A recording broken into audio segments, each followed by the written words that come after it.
You're looking at a view of NASA's Space Launch System rocket and Orion spacecraft. The launch pad ahead of the agency's Artemis II test flight that will send a crew of 4 astronauts around the moon and back. I'm Rachel Kraft from NASA's Office of Communications, and welcome to our briefing today to preview Rollout and the Artemis II mission.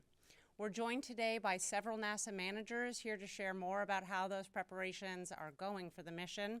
And they are John Honeycutt, Chair of the Artemis II Mission Management Team, Charlie Blackwell Thompson, Artemis Launch Director, Jeff Radigan, Lead Flight Director for Artemis II, Lily Villarreal, Landing and Recovery Director for the mission, and Jacob Bleacher, Chief Exploration Scientist for NASA's Exploration Systems Development Mission Directorate. We'll have some opening remarks from each of our participants, and then we'll get into questions and answers. And we'll take those questions from those here in the room and those joining us by phone. And with that, we'll start with you, John. Okay, thank you, Rachel. Hey, happy to be here today. You know, these are the kind of days that we live for, and when you do the kind of work that we do, the rocket and the spacecraft, Orion, integrity, getting ready to go to the pad and rolling to the pad.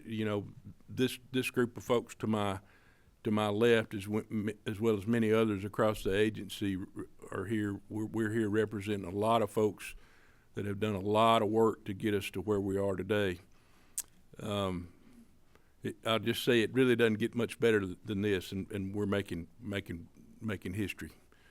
I was around for Artemis I, and this one, I think for us, and I know probably for you too, this one feels a lot different. Putting crew on the rocket and taking the crew around the moon. This is going to be our first step toward a sustained lunar presence on the moon. So it was 10 days, 4 astronauts going further from Earth than any other humans ever traveled. We'll be validating Orion spacecraft's life support, navigation, crew systems in the really harsh environments of deep space, and that's going to pave the way for future landings. Talk a little bit about the mission management team. That's a group of 15 core members from across the enterprise that are responsible for the overall risk management associated with the mission. Myself, as well as the members of the mission management team, have taken part in every one of the mission reviews and all the risk assessments that we've done to date so far. Right now, the mission manager, who is different from me, he's running the show relative to the overall Moon to Mars mission management for Artemis II, and he's the deputy for me as the mission management chair. And then when we get to the L-2 day mark, all of his responsibility relative to managing the mission will get turned over to me and the mission management team. Once we're flying, the MMT is going to be providing strategic direction for the operation teams, whether it be Charlie and her team leading up to launch, or Jeff and his team for the in-space operations. Shortly after we launch and get into the proximity operations demonstration on launch day, we'll begin to meet daily at JSC throughout the mission. Now, as chair of the MMT, I got one job, and it's a safe return of Reed and Victor and Christina and Jeremy. I consider that a duty and a trust. And it's one I intend to see through. Alongside the MMT deputy chair,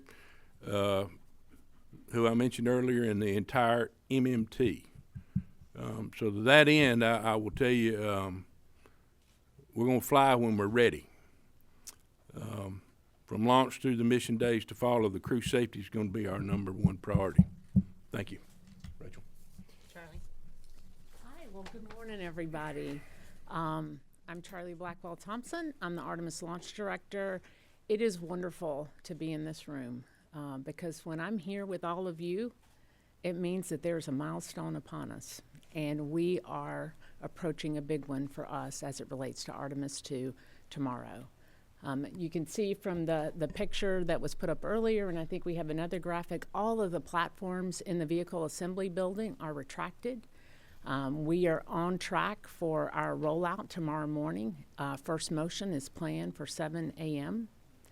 And many of our teams will be coming back in on third shift to make those final preparations and get ready to roll, like I said, at first motion.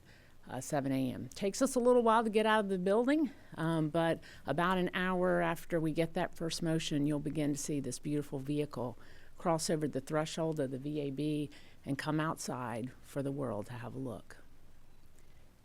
We'll retract the crew access arm. That'll take a little bit of time, about 45 minutes or so, and then we'll pick up and we'll head out on our 4-mile journey to Launch Complex 39B. We'll be at a cruising speed of just under 1 mile per hour. It'll be a little slower around the turns and up the hill, and that journey will take us about 8 to 10 hours to get there. Once we get out to the pad, we'll begin and get hard down. We'll begin our connects to the facility, connecting our commodities, getting through our validations, getting connected back up to the firing room.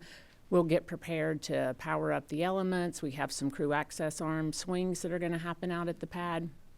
When we first get out there, we've got emergency egress system to configure. We'll get ready for our pad testing, which is called pad PSET. It's a lot of our RF checkouts that we do. And we'll do our booster servicing, and we will get ready for wet dress. We do have a walk down with the crew called CDDT Part 2. It's a walk down of the emergency egress system once it's configured. We'll take care of that somewhere in and around our preps for wet dress is the plan right now based on the crew schedule. In wet dress, we'll fully tank that vehicle. We'll go through all of our tanking ops. We'll go through our day of launch configuration, and provided everything's nominal, the launch director, myself, I'll make the decision to send the closeout crew out to the pad, and we will do the final closeouts for launch. We'll go through our terminal count, and we have a planned cutoff at T-minus 29 seconds. We'll take some time after wet dress. We'll review the data, and then we'll set up for our launch attempt. Launch day will be pretty similar to wet dress. There'll be 2 big differences. One is that we're going to send the crew to the pad, and the other one is we're not going to stop at 29 seconds for a planned stop. So that's a little bit about our road to wet dress, what's entailed in wet dress. Again, launch will come along after that. We talked about, I think at our prior briefing, a little bit about our countdown, leveraged off the Artemis I countdown. I do have a couple of changes in our holds in the countdown. We have 3 planned for Artemis II. Just like we do on launch day, right? Part of launch, we'll get into our terminal count. We'll count down. As I said, don't plan to stop at 29 seconds. Plan to go all the way to T0. We'll get down to core stage engine start inside of 6 seconds, six-ish seconds, booster ignition, and liftoff, and at that point in time, I'll hand off to the Ascent Flight Director, just like I'm going to do today when I hand off to my colleague here as part of the briefing, Mr. Jeff Radigan. Thanks, Charlie. It's a great day to be here talking to you all. Over in Mission Control, of course, we're doing our final simulations, getting ready. The crew has undergone all of their final training and is wrapping things up. You can see in the video here that, as Charlie mentioned, we get liftoff, and then the core stage and boosters are going to take us to orbit, and it's going to be a monumental day. We're really looking forward to it. Let's see. So I will talk through a little bit of just an overview of the mission. Of course, we'll get the boosters jettisoning there a couple minutes into launch, and then the core stage will boost the upper stage, ICPS, and the Orion spacecraft into orbit. At that point, we'll actually separate from the core stage, and then go ahead and deploy the Orion solar arrays, setting ourselves up into a low Earth orbit to start. We'll spend a couple hours in low Earth orbit, and then the upper stage will do the apogee rays burn that will take us into a high Earth orbit, where we'll spend about 24 hours checking out the Orion systems, life support systems, crew systems, ensuring everything's ready.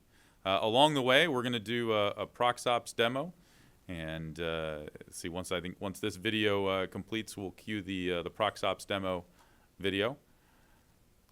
And the crew's going to get a chance to fly the Orion spacecraft for the first time around the upper stage, and that's going to be great for us.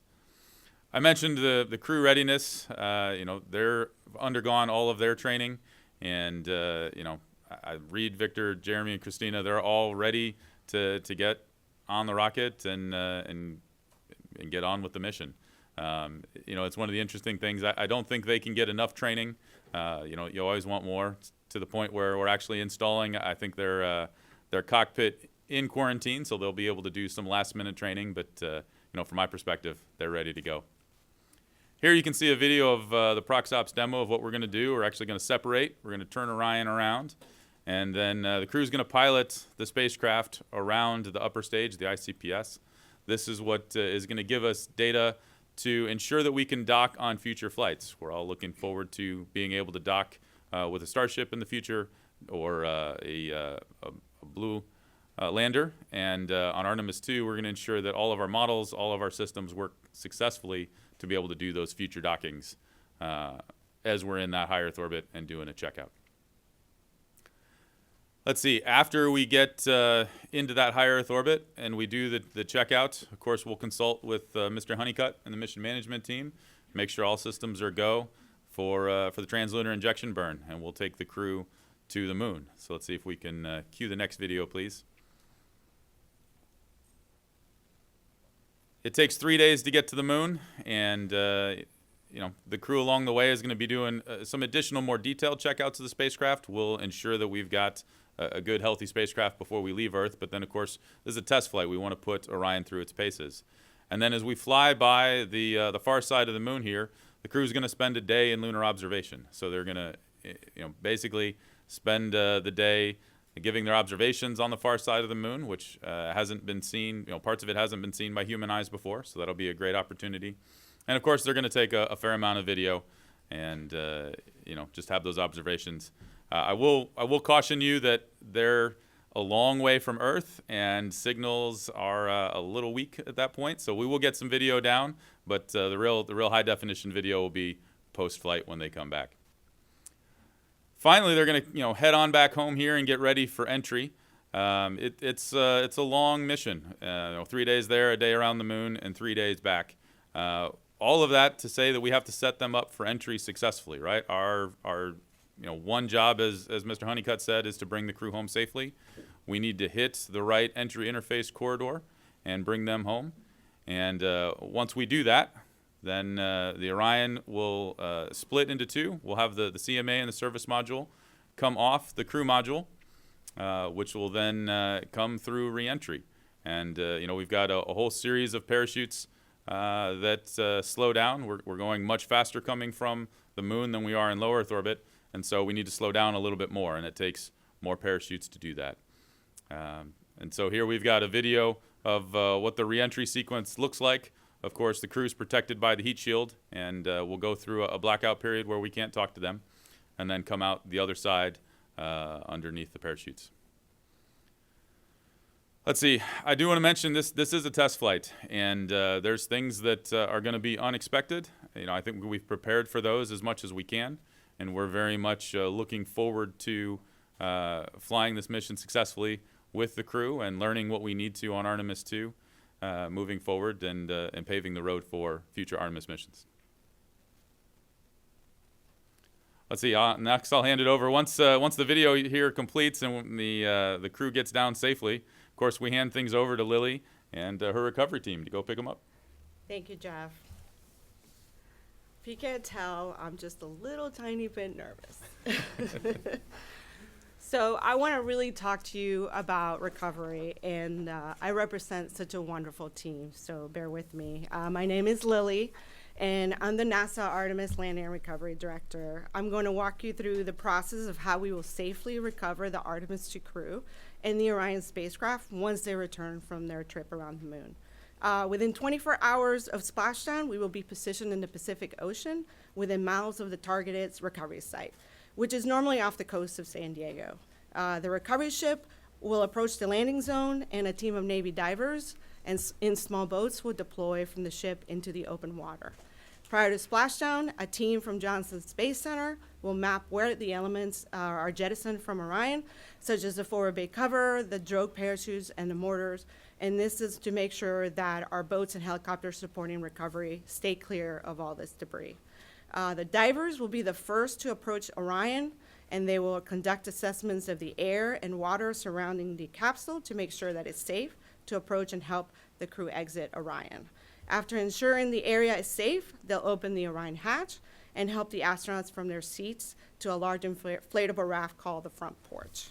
Once all the four astronauts are on the front porch, we will tow the capsule away from the front porch, and the team will pick up from the Navy helicopters, which are deployed from the recovery vessel. 2 helicopters are going to rotate, picking up all the 4 crew members before they return to their recovery ship within a few minutes of each other. Once the crew has exited the helicopters, they're going to proceed straight to the ship's medical bay to undergo routine post-medical checkups. We expect to recover the crew and deliver them to the med bay within 2 hours of splashdown.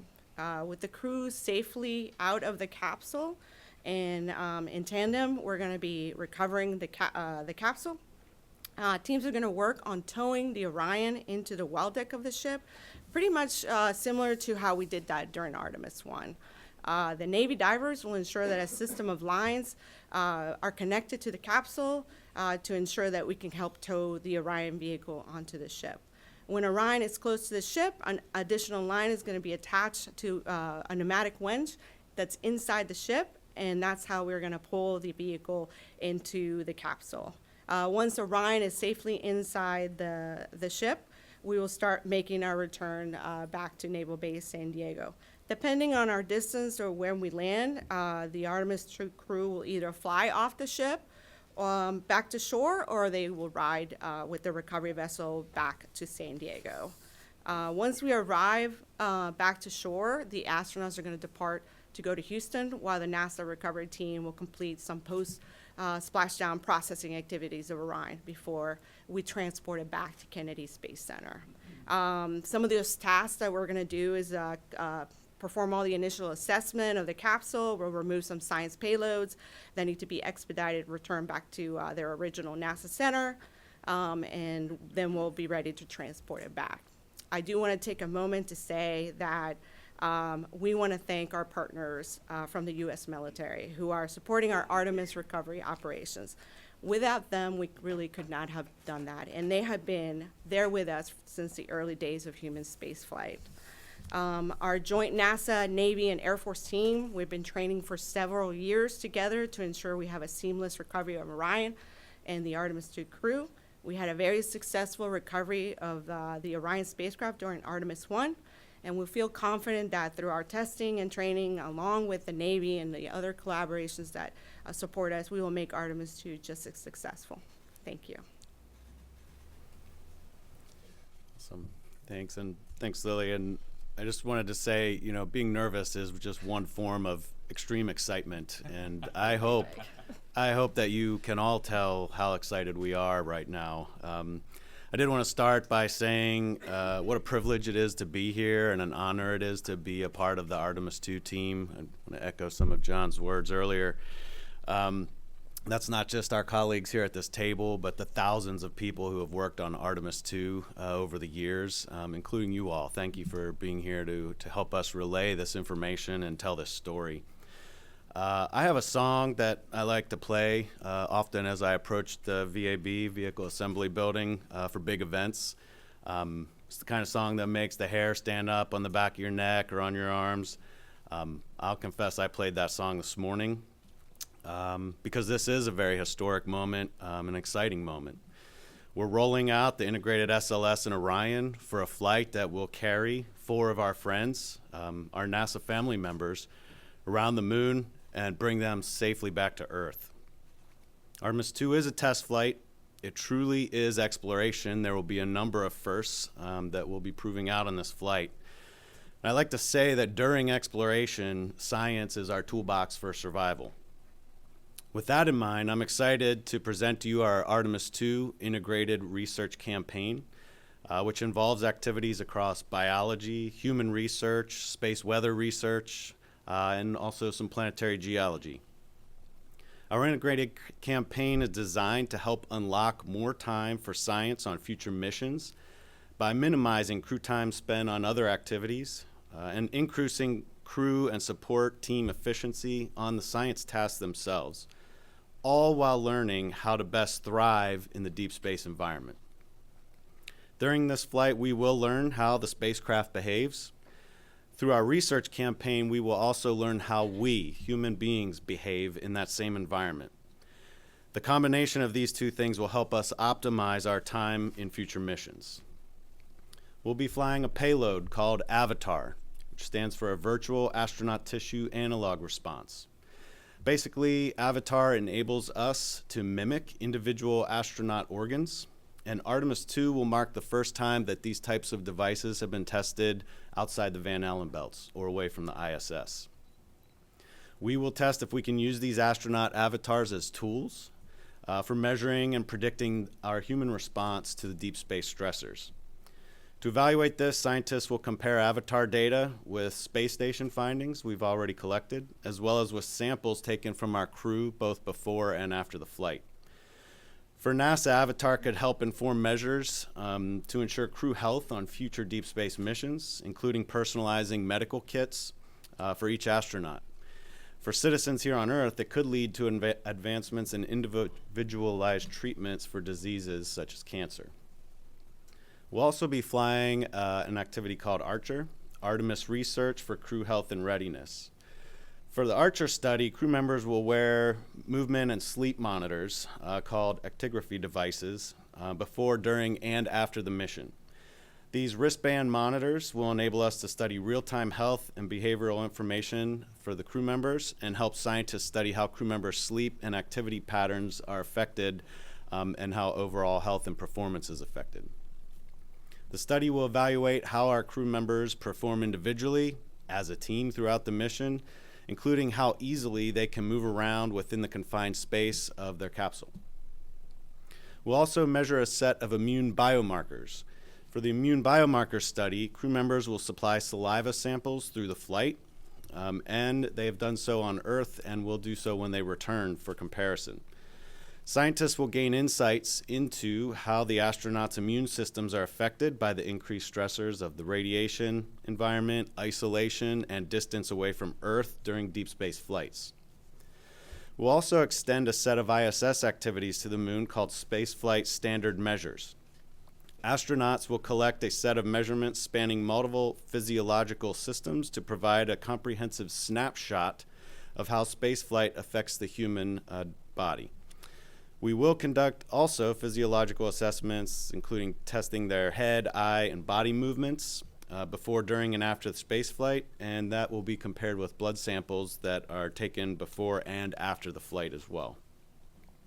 As soon as possible after landing, the crew members participate in basically an obstacle course to see how quickly they can function soon after going through a gravity transition. A few days later, they'll conduct a simulated spacewalk, and we'll do various tasks in a pressurized spacesuit again to investigate how quickly, again, they can adapt to that change in gravity.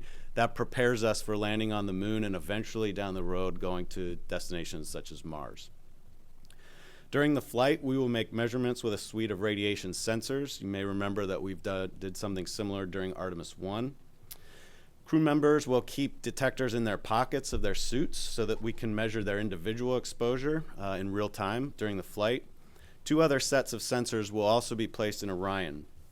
One will monitor radiation at different shielding locations in the spacecraft so that we can gain a better understanding of what the radiation protection does for our crew members on board. We will also be partnering with the Germany Aerospace Agency, or DLR, to provide sensors similar to what they provided during Artemis I. And the crew will deploy these around the Orion, again, to give us a comprehensive view of that radiation environment. Last but not least, a very exciting aspect to it is the ability to observe the moon. So you've heard a little bit about that already, and if we could cue up our first image here. Our crew will take time to observe the moon as they pass around the far side of the moon. Far side is the side of the moon that we never see from here on Earth. The moon will look about like holding a basketball at arm's length to them from the Orion. And if we could cue up the second image as well now, just to give another look here. Depending on when the mission launches and the final flight path, it's possible they'll see parts of the moon that have never been viewed by human eyes. All of the Apollo missions launched for the landing to occur in the early lunar morning. A lunar day includes 14 days of sunlight, 14 days of darkness. So basically, the crew that were flying around the moon all saw the same lighting conditions. So this could be a very unique opportunity to see the moon. We'll be asking them to look for things like albedo differences, variations in the grayscale that human eyes really can detect. In addition to their observations, which they'll be communicating back to the Earth, our science support teams will conduct their own test flight of a sort here on the ground, testing out how our support teams work to make sure that we can best support them when they actually go land on the moon during Artemis III and beyond. One last piece to our Artemis II science activities includes the deployment of 4 international CubeSats. Could we go ahead and cue up that image? Artemis II mission has provided us with the opportunity to deploy 4 CubeSats. Those are basically shoebox-sized payloads that essentially act as their own spacecraft once we deploy them. Our partners in Argentina, Germany, Korea, and Saudi Arabia are all partnering with NASA to take advantage of the opportunity that we have with Artemis to fly their own CubeSats. Each has its own objectives, but in general, all of the CubeSats are conducting complementary space weather measurements to the types of research that NASA's doing. So we're excited to provide this opportunity to our partners as we lead the way in space exploration and exploration of the moon. So real quick to conclude here, our integrated research campaign for Artemis II builds upon what we learned in Artemis I, and it sets the stage for successful exploration of the moon and ultimately onto Mars. Our campaign will help us understand the space weather that we'll face during future lunar missions, how to observe the moon and communicate with the support teams here on Earth, and in general, how we will react to, survive, and thrive in that deep space environment. Therefore, I like to say that Artemis II science is the science of us. Artemis II science is the science of humankind and how we'll act as we continue to press the boundaries and explore in deep space. Thank you very much. Back to you, Rachel. All right, we'll go ahead and take questions. For those on the phone, you can get into the question queue by pressing *1. We will go around here into the room first. Please wait for the mic. And let's start here with Marcia Dunn. Oh, hello, Marcia Dunn, Associated Press for Charlie. Given a fueling test on or around February 2nd, that is really tight by NASA standards to have a fueling tank test and then go right into a launch. Is the beginning of the February window even feasible given a February 2 tanking test?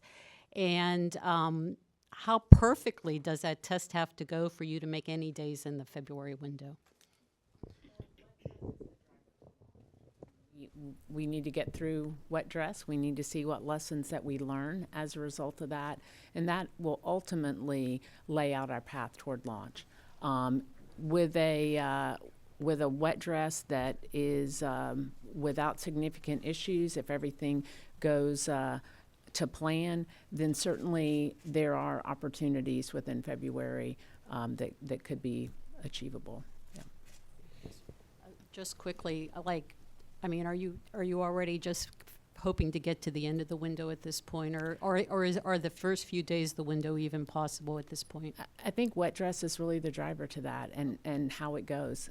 It would be hard to say that you could not. I mean, we do the wet dress early in February, you're going to need a little bit of time to go look at the data, but certainly it will be the driver toward LP17 opportunities. Okay, we'll go behind to Bill Harwood. Bill Harwood with CBS News. Two quick ones. One for Jeff. I realize you guys don't have launch dates yet, like Charlie was talking about, but there's at least a chance that you could be launching Crew 12 while the Artemis II mission is underway. Is there a minimum separation you would like to see between one launch and the other? What are some of the issues you have to deal with as you've got simultaneous missions? And maybe for John, you know, on the outside, we don't have the insights you guys have, but this whole point about counting down to this huge launch with Artemis II and then Crew 12, I mean, it almost seems like there's a rush. You know, people that aren't involved in what you guys do might think, well, why is there such a big rush when you've got this other mission you got to get to the space station? And doesn't that kind of reflect some of the lessons from the Challenger Commission and CABE about being in a hurry to get flights off? And why is this case different from that, if that makes any sense? Thanks. So I'll take a start. I will say this is not a rush, and I actually take quite an issue with you using that word. That's not where we're at right now, right? We are preparing to launch Artemis II. You know, as Charlie mentioned, we're working towards wet dress. I know the agency's preparing to launch Crew 12. There's a lot of preparation going on, but there absolutely are constraints, right? We have the TDRS network to work through. We have the various launch pads. The missions, right? It's not prudent for us to put both of those up at the same time, but we also have to ensure that both of them are ready to go. Because you guys have been in the space business long enough to know that we may run into an issue, and the last thing we want to do is make a decision too early and then lose an opportunity, right? That would not be responsible of us. So we need to keep pressing with both missions. We need to ensure we're doing that at the right speed and we're looking at the right technical constraints. And then, you know, as we get closer, either the decision will come about because the hardware's talking to us and we have something that we need to go deal with, you know, or we'll have to pick one. But that doesn't mean we should stop preparing for either mission right now, but we need to do that at the right pace. Let me address the second part of Bill's question. You know, Bill, part of my job as the MMT chair is to just watch out for what you just said. We go through numerous training simulations with Charlie and her team, with Jeff and his team, and I think I've got a good eye for launch fever, and I think I've used that probably more than I would like to during some of these simulations, because I sense that some of the team needs to take it as a learning opportunity. So with that said, you know, the agency's looking at when to launch the next crew to station, and we're going to do our job to be ready to go fly. And I'll reiterate what I said in my opening remarks. I'm not going to tell the agency that I'm ready to go fly until I think we're ready to go fly. Now, it's not totally my decision, but I'll have an input up through my boss. Okay, we'll go here in the front. For John and Charlie, I'm James from Channel 6, our local reporter. So building off of Marcia's question, Artemis I took 8 months from rollout to launch. So could you talk about the lessons you learned the first time through this process that makes you confident that February could be feasible? I can certainly talk about the lessons that we learned during Artemis I launch campaign, wet dress and launch campaign. You know, one of the things that we learned and we worked our way through was, first off, it was a brand new vehicle.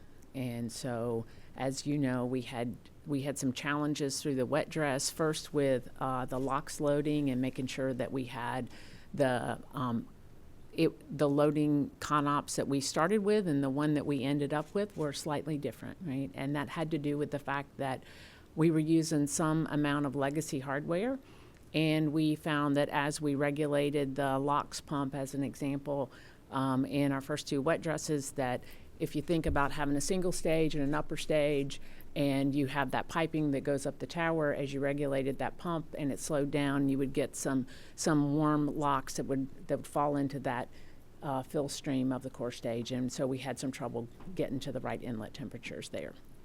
Took us a couple of tries to figure that out.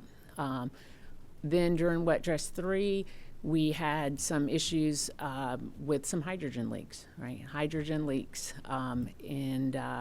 So we worked our way through that. We made some modifications to our ground plates. We changed our the way in which we loaded hydrogen, and we got through our wet dress campaign, and then we had a issue with the replenish valve on the launch attempt number 3, where we finally launched, right? We sent a red crew out to the pad and we worked our way through that. So if I were to kind of step back from that and say, what's that biggest lesson that you learned? Well, the first one is on the lock side of things, we learned how to load. We learned how to change our ConOps for that. We're utilizing the same ConOps. Once we made those changes and we worked our way through launch countdown attempt number 1, and number 3, we used that same philosophy and ConOps for Artemis 1. It worked successfully, and that's what we plan to use again. So that was a big lesson learned. The other lesson learned on the hydrogen side of things, we made some changes to that interface between the flight plate and the ground plate. We made some changes during our Artemis 1 campaign to improve that so that we did not have leaks where you have the flex hoses and the connections on the back of the plate. We saw very good performance during the launch countdown number 3 for that. The interface between what we call the cavity, where those plates come together, we saw some hydrogen leaks there. We learned that the way in which we loaded and the flow rates, the temperatures, the pressures have a whole lot to do with the leakage that we saw within the cavity. And so we modified that, and we were able to manage that through launch countdown number 3. We had the issue with the replenish valve. We went and we made a modification post Artemis 1 to that valve, and we tested it with cryos for the replenish time frame with as many cycles as we would expect to have during Artemis 2. So why do we think that we'll be successful in Artemis 2 is it's the lessons that we learned, right? Artemis 1 was a test flight, and we learned a lot during that campaign getting to launch. And the things that we learned relative to how to go load this vehicle, how to load locks, how to load hydrogen, have all been rolled in to the way in which we intend to load the Artemis 2 vehicle. Now, what's new, right, for Artemis 2? Well, Orion's got some new systems on board. They've got a new ECLS system. We've got the crew interface piece of this, and we have tested those things offline to ensure that, they're not influenced by the cryogenic environment of tanking, but they are used in day of launch, and they have to be used in accordance with our launch countdown and that critical timing. And so we've gone through and we've done a countdown demonstration test. We did a suited crew test before we even got to the VAB. And so we've taken this incremental approach to the testing for the new systems.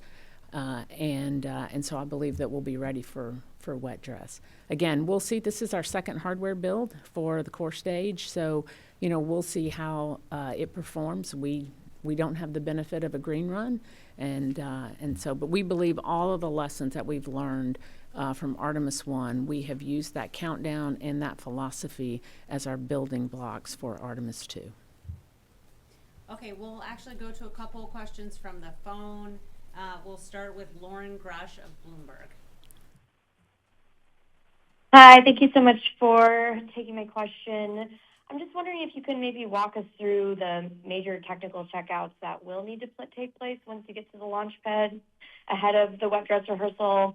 And is there anything that you're keeping an eye on that you think could have a significant impact on the schedule, or is everything moving as smoothly as you'd like leading up to now?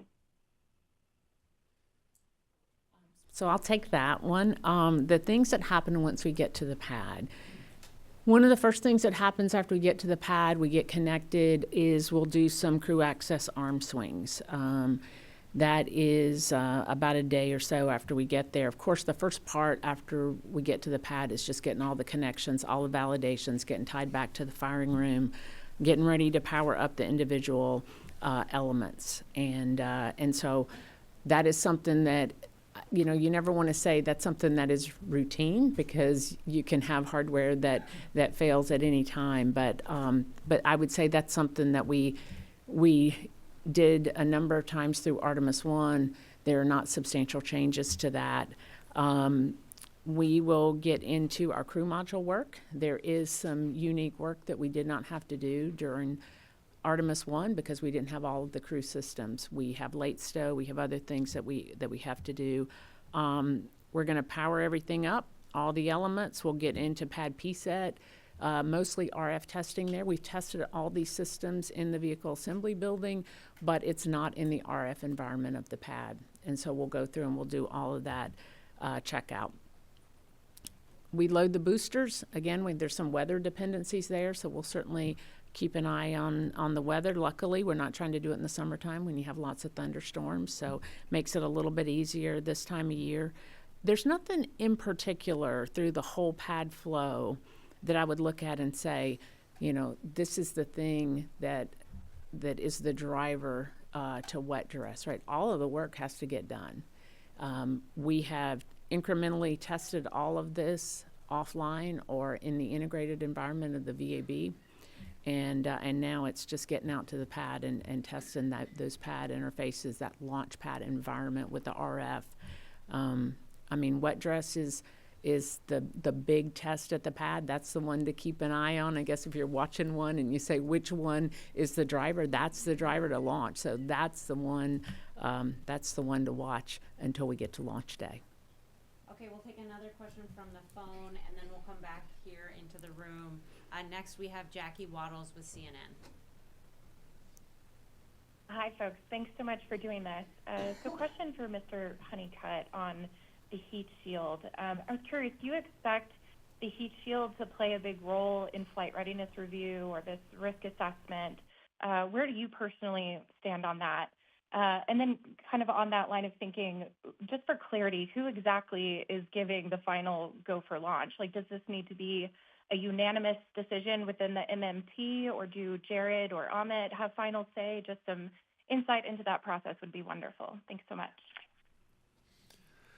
Yeah, so for the second question, Charlie does her poll, and I'm part of that poll. So I'm a small piece of that, and I do not have to have consensus from the MMT to make my decision relative to giving her my go or no go. I would like to have consensus. I'll tell you, a lot of times in our sims, we have complicated problems that aren't black or white, and so we do have varied opinions across the team. But at the end of the day, it's up to me to manage the decision that we make and send it forward to Charlie. Relative to the heat shield,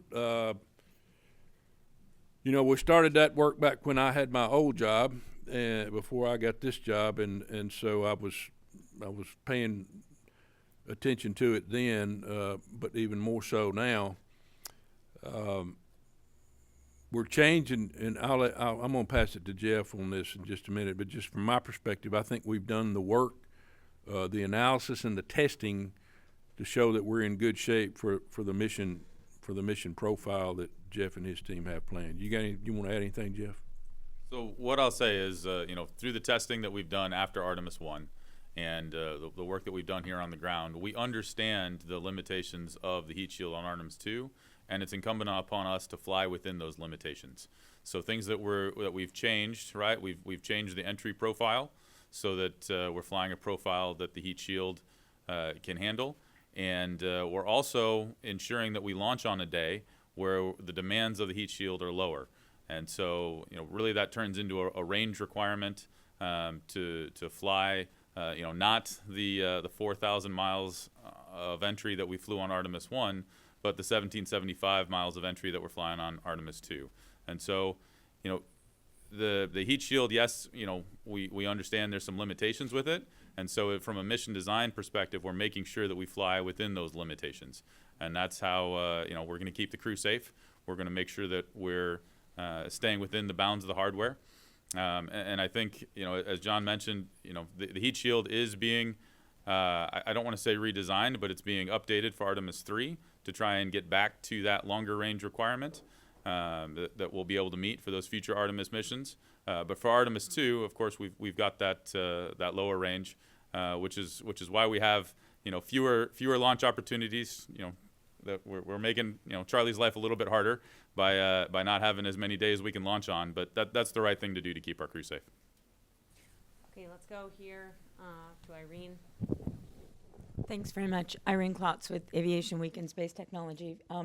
For Jeff and then also for John, obviously you hope to not test the launch abort system, but in case it is needed, could you kind of run through some of those scenarios and what you've trained for, what is kind of possible, what is still like areas that perhaps are not covered? And for John, what's the overall risk for this mission for the crew, and is it that risk still more for launch, or at this point is reentry equal or greater risk? Thanks.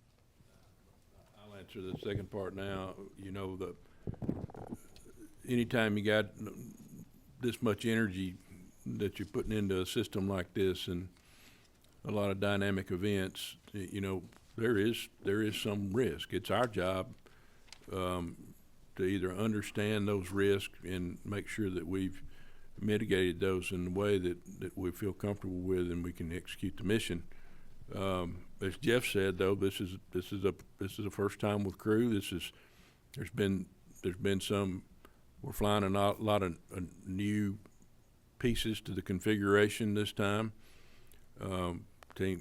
All that's gone through all the reviews. All those need to work. Jeff and his team done an outstanding job developing flight rules that give us the ability to respond quickly to any kind of off-nominal situations once we leave the launch pad and then get into the mission.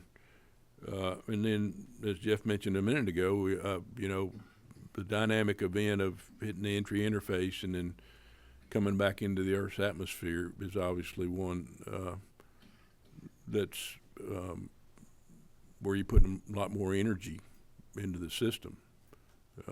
So, you know, I would say I don't prioritize either one of those over the other one, but you know, from an overall perspective, that's just part of cheating gravity. Jeff. So as far as launch aborts, right, we've got abort coverage, you know, from pre-launch there when the capsule's on the pad all the way through, you know, core stage flight.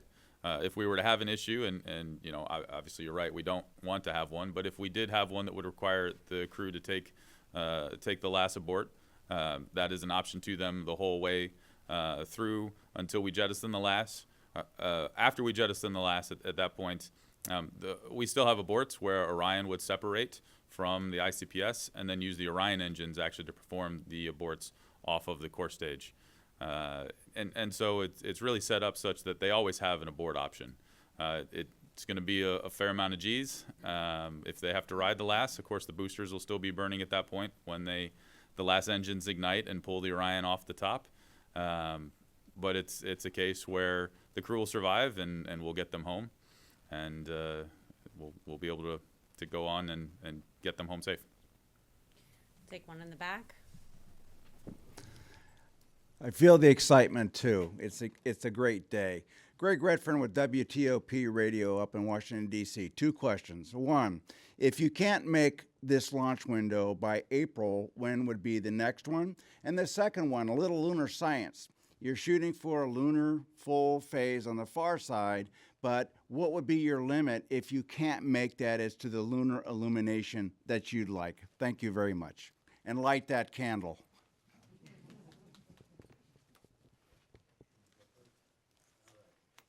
For the lunar science, I'll say that the lighting conditions on the far side of the moon are not going to be criteria for determining when we launch.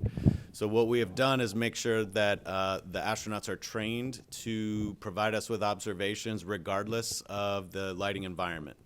Now, I will say they have probably pretty much looked through what the options might look like, and they probably have their favorite. But again, we're going to launch when it's safe and we're ready, and we're going to do the best science that we can under those conditions. All right, and so with respect to launch periods, rolling out, when we roll out, as you know, we do not have full access to everything at the pad. But one of the new capabilities that we did add for Artemis II is something called contingency pad access. And what that allows us to do is to go in and do a retest. It's an abbreviated retest of the flight termination system, and that plays into that 28 and 35-day requirement that we have with the range. So unlike Artemis I, where we rolled out and we had a single month of opportunity and you had to come back to the VAB to retest the FTS system, we actually have a new capability for Artemis II that allows us to stay out at the pad for 2 launch periods. So we can retest that, and you get 2 launch periods when you go out. Now, that is saying that if you don't have some issue come up, that you require rollback 4. So that would get us through 2 launch periods. You know, there is it's a bit of a puzzle, I would say, in terms of, you know, it depends on why you scrubbed, what kind of, you know, what you need to repair, and if you choose to roll back, and then what that turnaround time is. But we roughly, to answer your question, we have opportunities in just about every month. It does vary. The number of days varies by monthly opportunity, but it's roughly somewhere in a little less than a week. Some months it's a little less than that, maybe 3-4 days, but we do have we have opportunities every month. Okay, we have time for just one more question here. Yes, you. Yes, you. Yeah. Hi, Josh Dinner, space.com. Barring any major malfunctions or mishaps, what milestones during Artemis II must go right in order to greenlight Artemis III to proceed as the program's first lunar landing mission? Well, certainly, I would think we're going to have we'll have some things that we have to deal with, and we'll have to evaluate those and maybe do some course correction for Artemis III. But you know, in my opinion, doing the checkout of the systems with the crew on board and getting the crew home safely, that's the big milestone. Are there any additional components like proximity operations where maybe the Orion experiences a hiccup but still is qualified for that sort of maneuverability? You know, specific to proc stops, I think we have great confidence in our capability to model that. After all, you know, we fly other space vehicles in proc stops all the time. We're docking to ISS fairly regularly. So, you know, if we have an issue with proc stops, you know, that's something I think we'd have to understand why, right? What was the cause of the issue? And as John said, understand the hiccup. But I wouldn't say that would necessarily, you know, disqualify the systems. I think the understanding there is what's important for what occurred. All right, and that's all we have time for today. I want to thank our participants for being here today. You can watch live views of Rollout starting tomorrow at 7 a.m. as the rocket and spacecraft roll out of the vehicle assembly building. That'll be at 7 a.m. And then at 9 a.m. Eastern, we will have an opportunity to hear from NASA Administrator Jared Isaacman, as well as the Artemis II crew. You can watch both on NASA's YouTube channel. And with that, thank you for joining us.